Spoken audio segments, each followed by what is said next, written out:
everyone. It's time for Cooking with a Message. And I have a really good recipe. This is a request many times by my son Nicholas. He loves this dish. Of course, he loves home cooked food anyways, but this is one of his favorites. Before we get into that, though, let's get into the Word of God. And so I am in Genesis chapter 27. And this is when Jacob gets his kind of his revenge a little bit, maybe, on Esau. Now, I have two siblings. I have two sisters.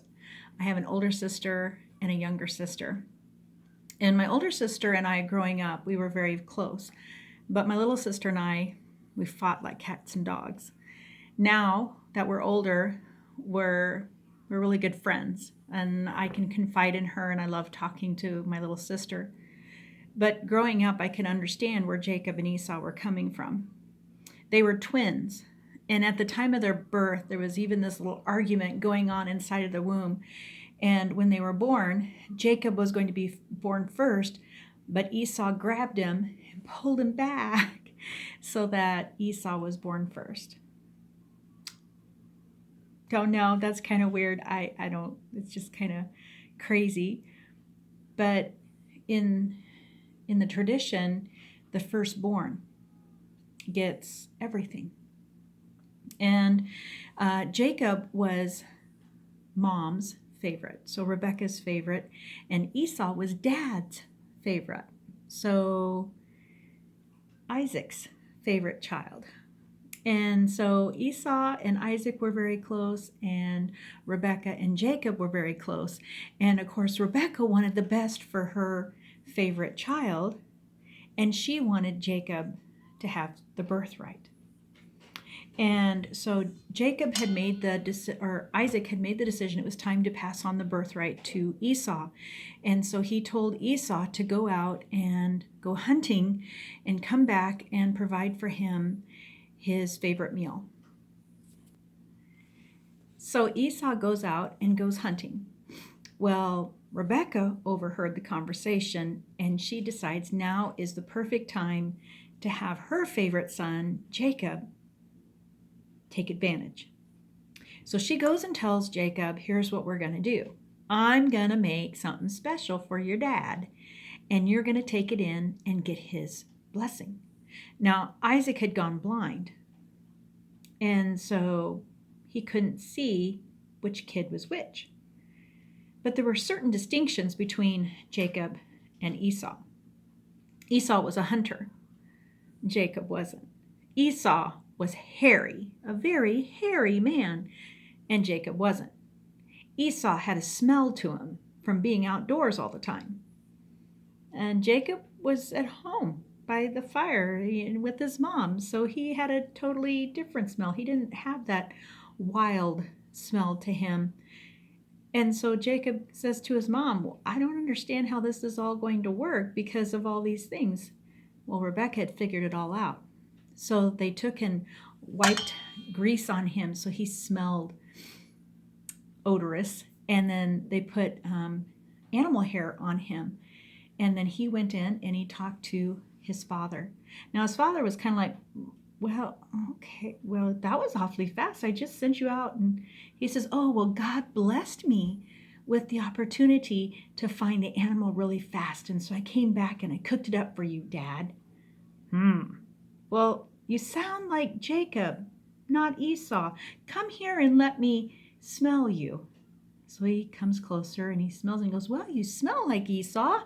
Well, let me touch you. So he reaches out and he touches Jacob, and Jacob has the hair, animal hair laid on his skin. And so Isaac touches Jacob and he goes, well, you feel like him too. You just don't, well, okay. And he eats the meal, and it's just like he loves. It's his favorite food.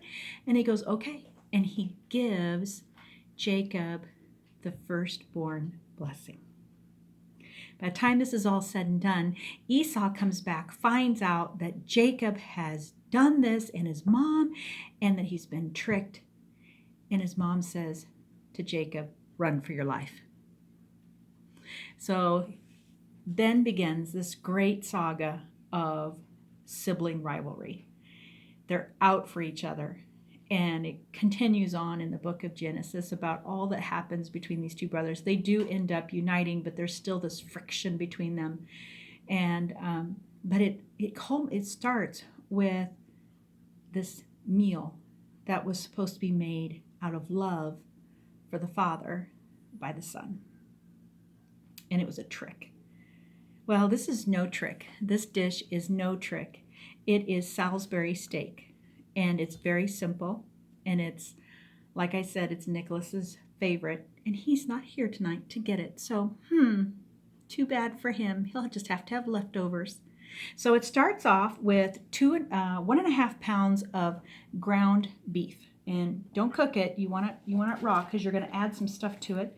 So I'm going to adjust my camera here just a little bit so that you can all see what I have going on, hopefully. So I have in my pan here, I have 1.5 pounds of ground beef. And to that, I'm going to add in breadcrumbs. Now this is store-bought breadcrumbs. You can use cracker crumbs if you want. If you do not have breadcrumbs or cracker crumbs, you can make your own. So to make your own breadcrumbs, what you want to do is just take and set out some bread, let it dry out really good, and then you can even stick it in the oven to dry it out, or even in a toaster, but you want it really dry, and then just put it in a food processor, grind it up. And you need a 1/2 cup.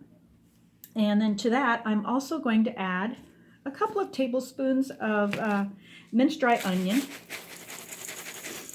And I'm going to add 1/4 teaspoon of pepper. And 1/2 teaspoon of salt. Or sorry, 1 teaspoon of salt.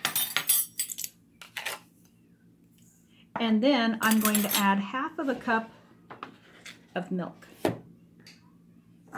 This is a very simple dish,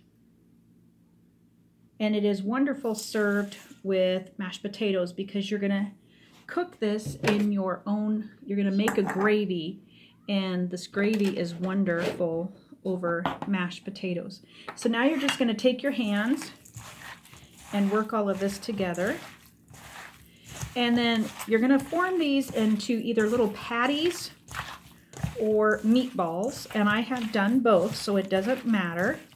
I have served this as meatballs, and I have also served it as like little steaks. But you just take and form it into, mix this all up, and you just form it into little patties. And when I say little patties, this is what I mean.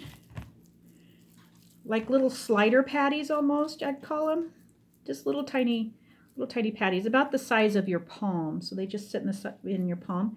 And then these go into a hot skillet, and you're going to cook them on both sides for several minutes. And if you need to change them out into another pan to cook the rest, you do that.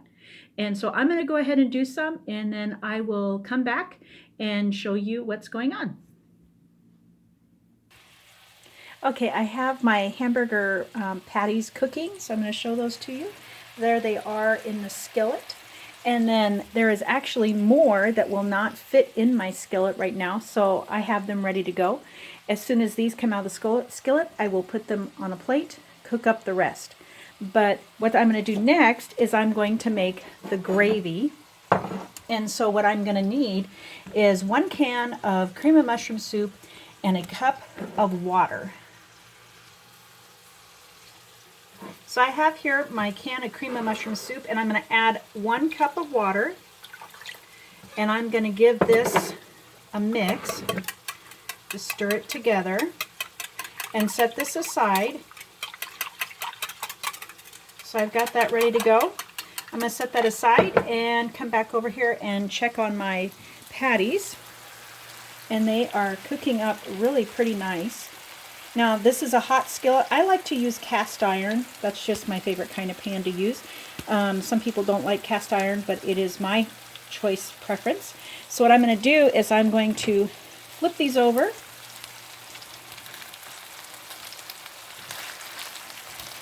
Give them a cook on both sides and get the rest of my patties cooked up, and I'll come back to you. Okay, here are the patties. They're all cooked, and I have all of them in the same skillet. And here is my cream of mushroom soup and water mix, and I'm just going to pour this over the top. And I have turned my heat to low, the lowest setting I can do. And I'm just going to pour this over the top. Let it simmer for about 15 to 20 minutes.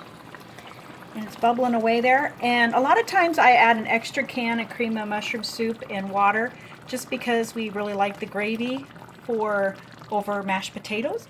And I have my potatoes boiling. They're ready to go.